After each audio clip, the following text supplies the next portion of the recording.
My fiancé's family said, "Our golden child needs a prenup to protect what's ours," until they found out I made twice what he did. The announcement came at Sunday dinner. His mother cleared her throat like she was about to give a speech.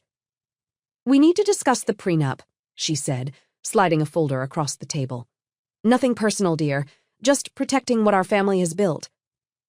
I nodded and kept eating my roast chicken. My fiancé, Trevor, squeezed my hand under the table, his face apologetic. "Mom, can we not do this now?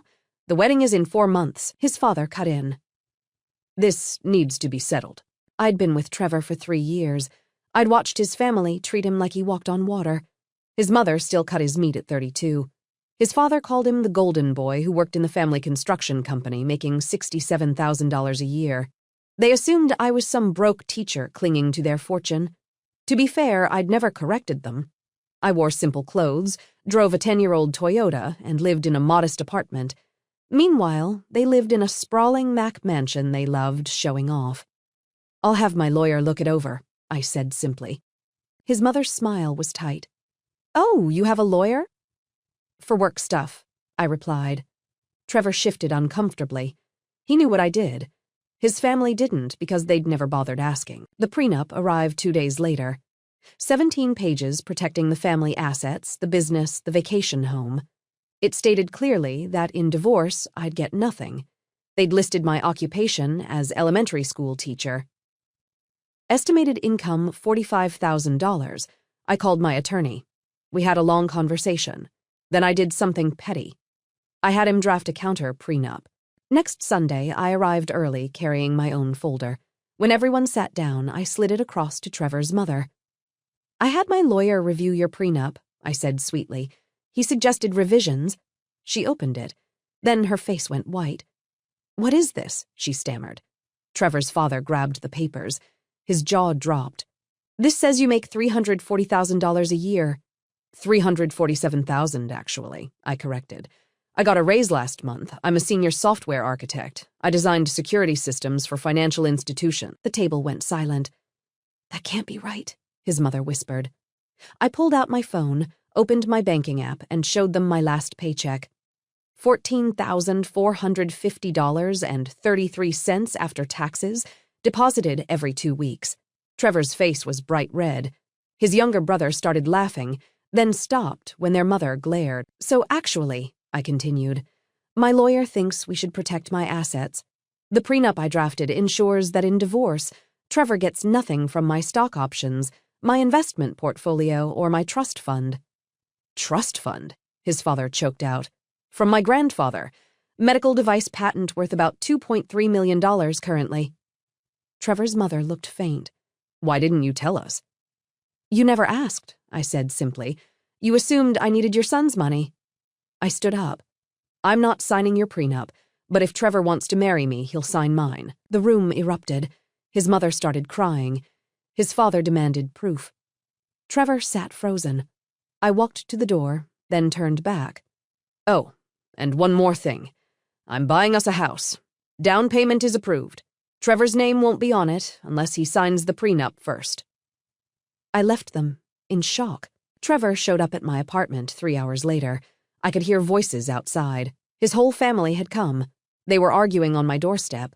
I watched through the peephole as his mother coached him on what to say. That's when I realized something that made my blood run cold. Trevor wasn't embarrassed by their behavior. He was taking notes, actual notes on his phone as his mother spoke. His father was showing him something on a tablet, and Trevor was nodding eagerly. His younger brother stood to the side, arms crossed, looking smug. They weren't here to apologize. They were strategizing. I heard his mother say, "Tell her you're upset with us. Say we went too far. Make her feel like you're on her side." Trevor's voice was clear through the door. "What about the house thing?" His father replied, "Once you're married, it doesn't matter whose name is on it. Community property, we'll figure it out." My stomach turned. I pulled out my phone and started recording. Every word, every instruction. "And the prenup?" Trevor asked. His mother's voice turned sharp. "Sign whatever she wants. We'll have it thrown out after the wedding. Duress. She ambushed you with it at a family dinner. Any lawyer can argue that." I kept recording as they rehearsed his lines. As his father outlined their plan to challenge the prenup's validity, as his mother coached him to cry if necessary. 20 minutes they stood there planning how to manipulate me, how to access my money, how to ensure that even if we divorced, they'd get a piece of what I'd built. Finally, Trevor took a deep breath. "Okay, I'm ready." He knocked soft, tentative, the way he knew I liked. I opened the door with my phone still recording in my pocket. The rest of his family had disappeared around the corner, but I could see his mother's shoe peeking out. "Hey," he said, his eyes red. "Can we talk?" The tears looked real. If I hadn't heard everything, I would have believed them. "Sure," I said. I didn't move aside to let him in. "I'm so sorry about my family," he started. Right on script. "They went way too far. I had no idea they were going to blindside you like that." "Didn't you?" I asked. He blinked. "What?" "You knew what I did for a living, Trevor. You knew how much I made. We've been together 3 years. "I never told them because I thought you wanted to keep it private," he said quickly. "I was respecting your privacy." "Or you were hoping to surprise them after the wedding," I said, "when it would be too late for them to protect their precious assets." His face shifted just slightly, but I saw it, the calculation. "That's not fair," he said. "I love you." "This isn't about money. Then why didn't you defend me when your mother called me dear in that condescending tone for 3 years? Why didn't you correct them when they assumed I was a teacher?" "I didn't think it mattered." "It mattered enough for you to come here with your whole family coaching you on what to say." He froze. "What are you talking about?" I pulled out my phone and played the recording. His face drained of color as his mother's voice filled the hallway. "Tell her you're upset with us. Say we went too far." When it got to the part about challenging the prenup, Trevor started backing up. "I can explain," he stammered. "I'm sure you can," I said. "But I'm not interested in hearing it." His mother appeared from around the corner. "You recorded us? That's illegal." "Actually, in this state, only one party needs to consent to a recording," I said. "I consent and this is my property. You're trespassing." His father pushed forward. "Now wait just a minute." "No." I cut him off. "You wait. I'm going to make this very simple. Trevor, we're done. The engagement is off. You can keep the ring. I don't want it." Trevor's eyes went wide. "You can't just." "I can, I am. And if any of you come near me or my property again, I'll file for a restraining order. I'll also send this recording to every single person on our wedding guest list with an explanation of why the wedding is canceled." His mother went pale. "You wouldn't dare." "Try me," I said. "I'm a software architect. I can have an email drafted and sent to 300 people in about 10 minutes. I can create a website. I can make sure everyone you know hears exactly how you plan to manipulate me out of my money." "We weren't," his father started. "You were," I said flatly. "Now leave, all of you." Trevor grabbed my arm. "Please, we can work this out. I love you." I looked down at his hand on my arm. Then I looked him in the eye. "Let go." Something in my voice made him drop his hand. "If I were you," I said quietly, "I'd be more worried about explaining to your groomsmen why the wedding is canceled. Good luck with that." I stepped back and closed the door. Through the peephole, I watched them stand there in shock. His mother looked like she might faint. His father was red-faced, furious. Trevor just stared at my door. Finally, his brother said, "Well, that went well." His father grabbed him by the collar. "Shut up." They left. I waited until their car pulled away. Then I called my lawyer. "I need you to do 3 things, I said. First, send a cease and desist letter to Trevor and his family. Second, I need you to expedite the house purchase and get me moved in this week. Third, I need you to prepare a lawsuit for fraud and emotional distress, but don't file it yet. I want them to know it's coming." My lawyer was quiet for a moment. "What happened?" I sent him the recording. He listened to the whole thing. Then he said, "I'll have everything ready by tomorrow morning." The next day, I called in sick to work. I spent the morning packing my apartment. By noon, my lawyer had sent the cease and desist. By 2 p.m., Trevor's father called my lawyer, threatening legal action for defamation. My lawyer sent them the recording. They shut up pretty quickly after that. By Friday, I closed on the house, a beautiful 4-bedroom colonial with a fenced yard and a home office. I'd been eyeing it for months. The owners were motivated sellers, and my offer was all cash from my trust fund. I paid movers to handle everything. By Sunday, I was completely settled in. Monday morning, I got a call from Trevor's mother. We need to talk, she said, her voice shaking. Please, just hear me out. I have nothing to say to you, I replied. I know we messed up. I know we were wrong, but Trevor is devastated. He's barely eating. He really does love you. He loves my money. That's not true. Yes, we were excited about the financial security, but Trevor genuinely cares about you. He's talked about you for 3 years. He wants to spend his life with you. He had a funny way of showing it. People make mistakes, she said desperately. We got caught up in protecting our family. We were scared. Scared of what? That your golden boy might actually have to sign a fair prenup? She was quiet. Here's the thing, I continued. I grew up with money, real money. The kind where people pretend to love you because of what you can give them. I learned to spot it early. I thought Trevor was different. I thought he loved me for me. He does. He doesn't. And neither do you. You love what I represent. Financial security, status, a smart daughter-in-law you can brag about now that you know what I do. But for 3 years you treated me like I was beneath you, like I was lucky to marry into your family. We were wrong, she whispered. I was wrong. Please give us another chance. No, I said simply. Goodbye. I hung up. She called back 17 times. I blocked her number. Trevor texted me that night. Long paragraphs about how sorry he was, how he'd been stupid, how he wanted to prove himself, how he'd sign any prenup I wanted with no questions asked. I didn't respond. His brother added me on social media with a message. For what it's worth, I think you did the right thing. They're all losing their minds, but you deserve better. I didn't respond to that either. 2 weeks later, I got a Facebook message from Trevor's ex-girlfriend from college. Her name was Beth. I saw on social media that your engagement ended, she wrote. I'm sorry if this is out of line, but I thought you should know something. When Trevor and I were together, the same thing happened. His family loved me when they thought I was a waitress putting myself through school. Then they found out my dad owned a chain of restaurants. The dynamic shifted immediately. His mother got weird and possessive. His father started asking about family business opportunities. Trevor proposed within a month of them finding out. My blood went cold. We broke up because I overheard his mother telling him that marrying me would set him up for life, Beth continued. She said he could always divorce me later and take half. I confronted him, and he swore it wasn't like that, but I couldn't shake the feeling that he saw me as a meal ticket. I thought you should know. You seem like a nice person from what I remember. You deserve better. I stared at the message for a long time. Then I called my lawyer again. I need you to look into Trevor's dating history, I said. Every girlfriend for the last 10 years. Names, occupations, how long they dated, why they broke up. Are you sure? He asked. Very sure. It took 3 days. The pattern was unmistakable. Trevor had dated 6 women seriously in the past decade. 4 of them came from money. 1 was a doctor, 1 was an engineer. All of them ended the relationships within 6 months of his family finding out about their finances. The 2 who didn't come from money both broke up with him, citing his mother's interference and his unwillingness to set boundaries. I had been number 7. I compiled everything into a folder.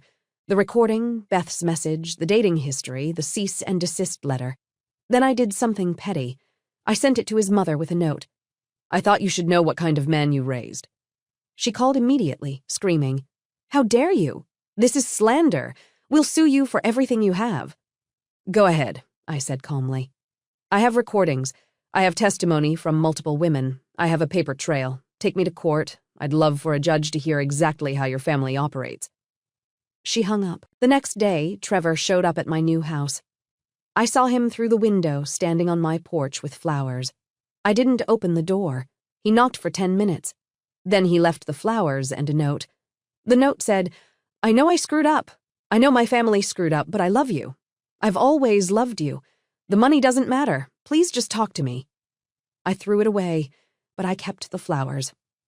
They were beautiful. A week later, I ran into his younger brother at the grocery store. He saw me and immediately walked over. I know you probably don't want to talk to me, he said, but I need to tell you something. Trevor's been a mess since you left. He's barely functional. Mom and Dad keep trying to get him to move on, to find someone else, but he's not interested. That's not my problem, I said. I know you don't owe him anything, but for what it's worth, I think you broke something in him in a good way. He finally sees what Mom and Dad have been doing. How they've been using him, using all of us. I raised an eyebrow. Using you how? He shifted uncomfortably. Our whole lives they've been grooming us to make good marriages, to marry people who can help the business, help the family. I've been dating this girl for 2 years. She's a paralegal, makes decent money but nothing crazy. Mom keeps hinting that I could do better, that I should find someone more ambitious. That's messed up, I said. Yeah. He looked down. I didn't realize how messed up until I heard that recording. The way they talked about you like you were an investment. It made me sick. What do you want from me? I asked. Nothing, he said quickly. I just wanted you to know that not everyone in the family is like them, and Trevor might actually be learning that lesson now. Too late, obviously, but still. He left without another word. I thought about that conversation for days. A month after the breakup, my company sent me to a conference in Seattle. I was presenting on cybersecurity protocols for financial institutions. The conference was huge, over 2,000 attendees. On the second day, I ran into someone I hadn't seen in 5 years, David. We'd worked together at my previous job, both junior developers back then. We'd been friends, maybe almost something more, but I'd left for a better opportunity before anything developed. No way, he said, his face lighting up. I thought that was you in the presenter lineup, but I couldn't believe it. Senior architect, that's amazing. We grabbed coffee. He'd moved up in the world, too. Now a team lead at a startup in San Francisco. We talked about work, about the industry, about how much things had changed. He didn't ask about my personal life, didn't pry, just enjoyed the conversation. It was refreshing. On the last day of the conference, we had dinner. He told me about his divorce, finalized 6 months ago. No kids, amicable split, just 2 people who grew apart. I told him about Trevor, the whole story, the prenup, the recording, everything. He listened without judgment. When I finished, he said, "You dodged a bullet." I know. No, I mean really dodged a bullet. That level of manipulation, that's not just his family. That's him. He knew what they were like, and he let it happen. He let them treat you that way for 3 years. I know, I said again. You deserve better. Everyone keeps telling me that.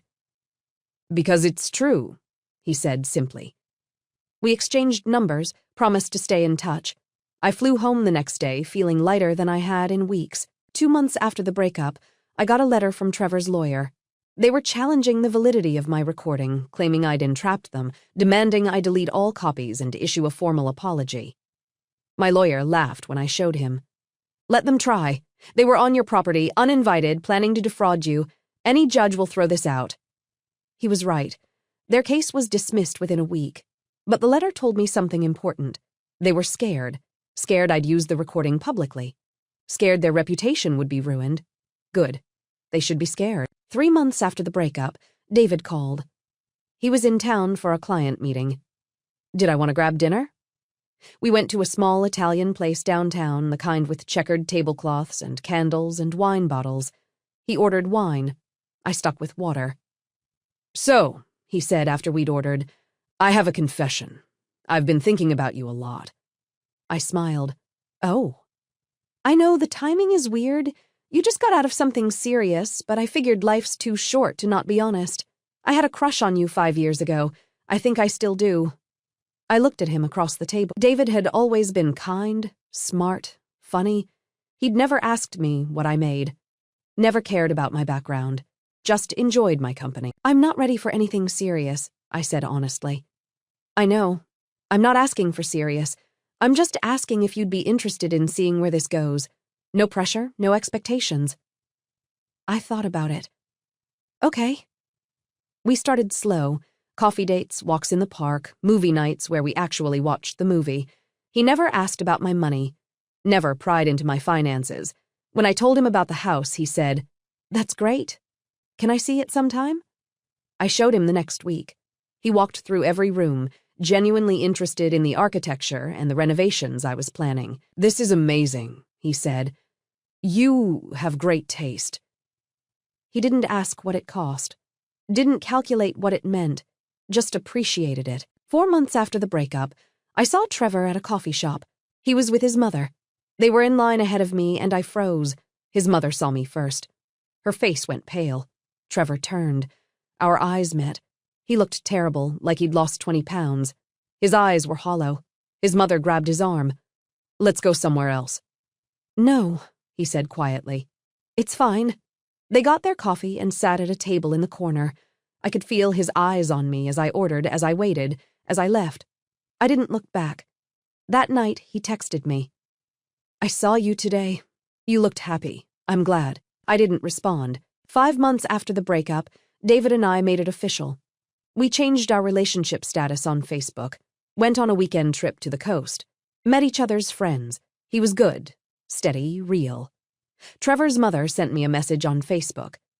"I hope you're happy with your new relationship. I hope he's everything Trevor wasn't." I blocked her. 6 months after the breakup, I got a call from Beth, Trevor's ex.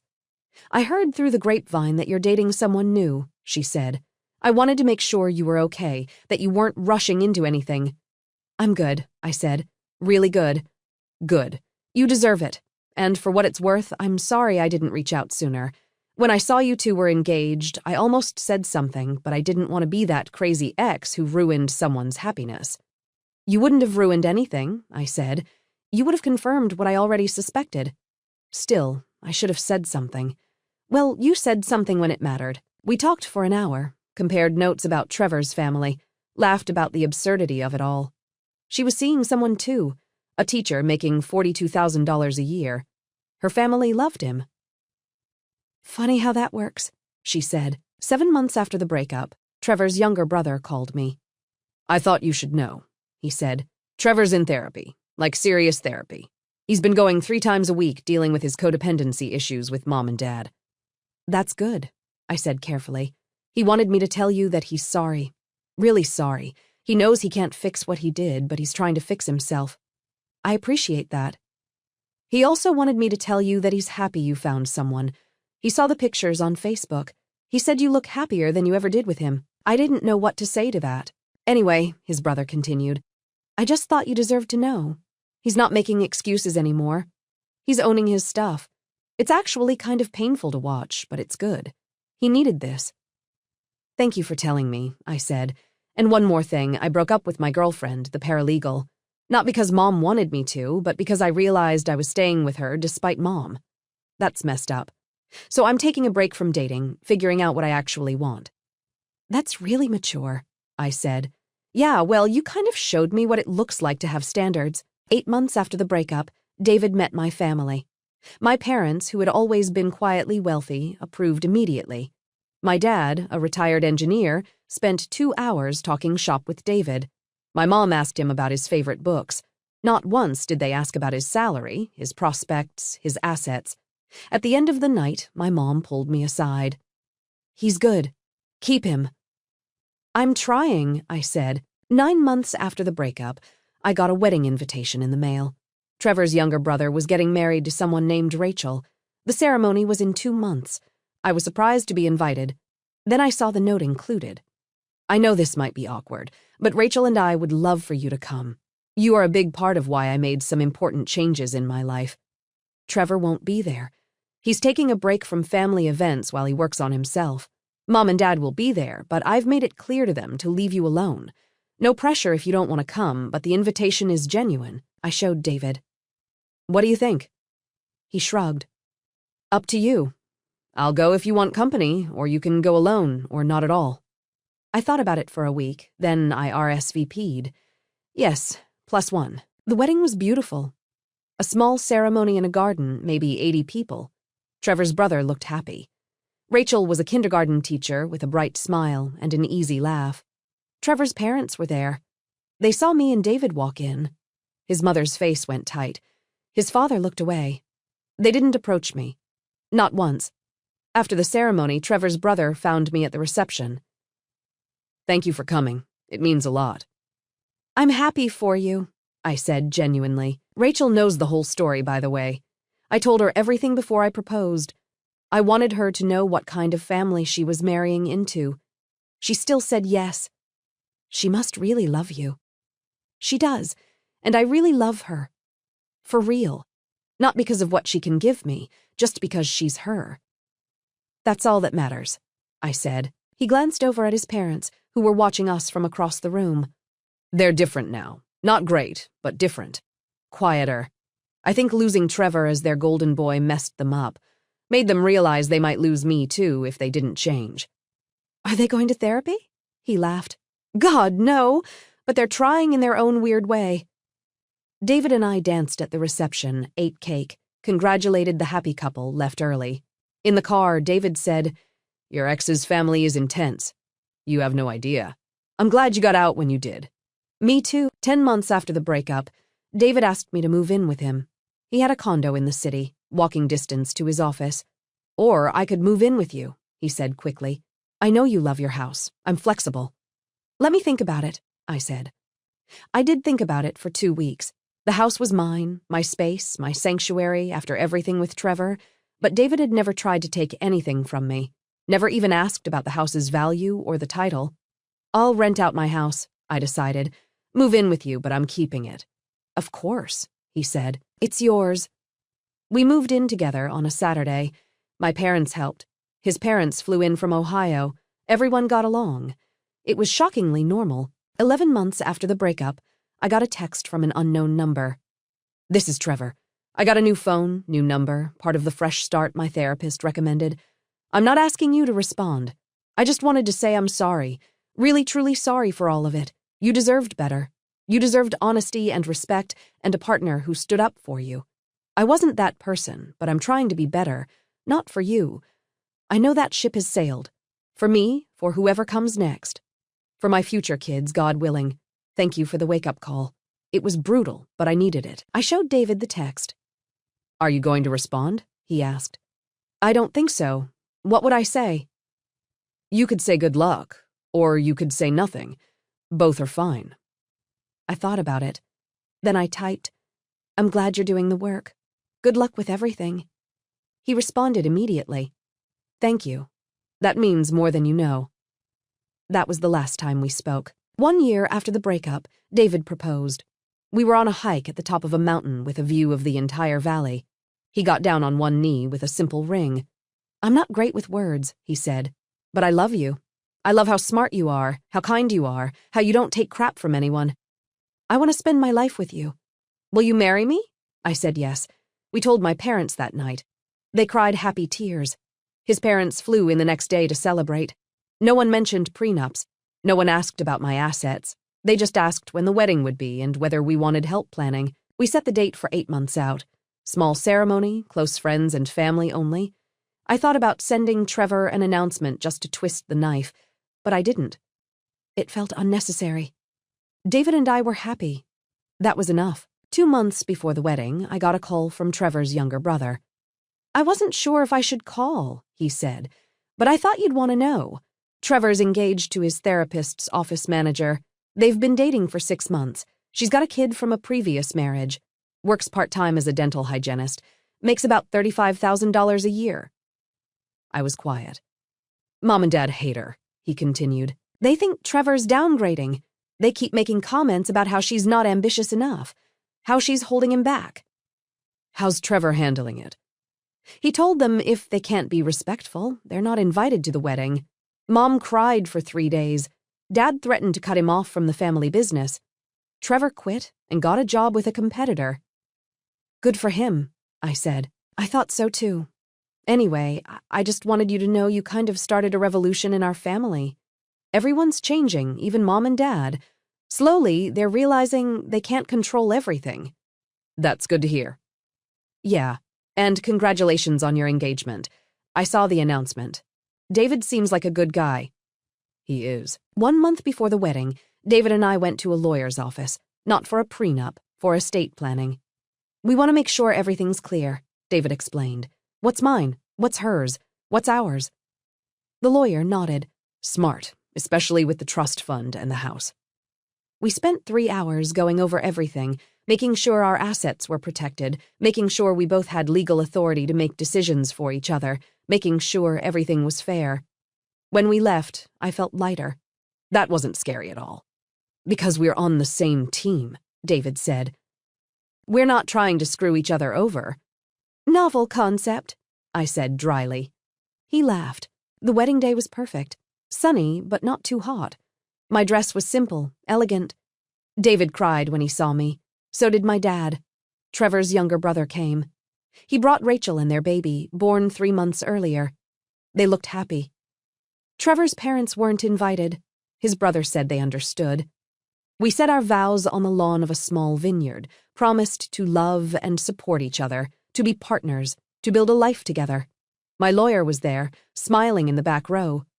I caught his eye and he gave me a thumbs up. After the ceremony, during the reception, Trevor's brother pulled me aside. "Trevor wanted me to give you this," he said, handing me an envelope. "Don't worry, it's not weird. Just open it when you get a chance." I tucked it into my purse and forgot about it until the honeymoon. David and I went to Greece.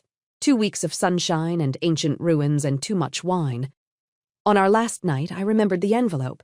Inside was a card. On the front was a simple congratulations. Inside, Trevor had written, "I heard you got married. I'm genuinely happy for you. You deserve someone who sees your worth from day one, not someone who had to be hit over the head with it. I'm sorry I wasted 3 years of your life. I'm sorry I let my family treat you that way. I'm sorry for all of it. I hope you have a beautiful life with someone who actually deserves you. All the best, Trevor." I showed David. "That's big of him," David said. "Yeah. Are you okay?" "I'm perfect," I said, honestly. We finished our wine and watched the sunset over the Aegean Sea. I thought about Trevor sometimes, about what might have been if he'd been different, if his family had been different.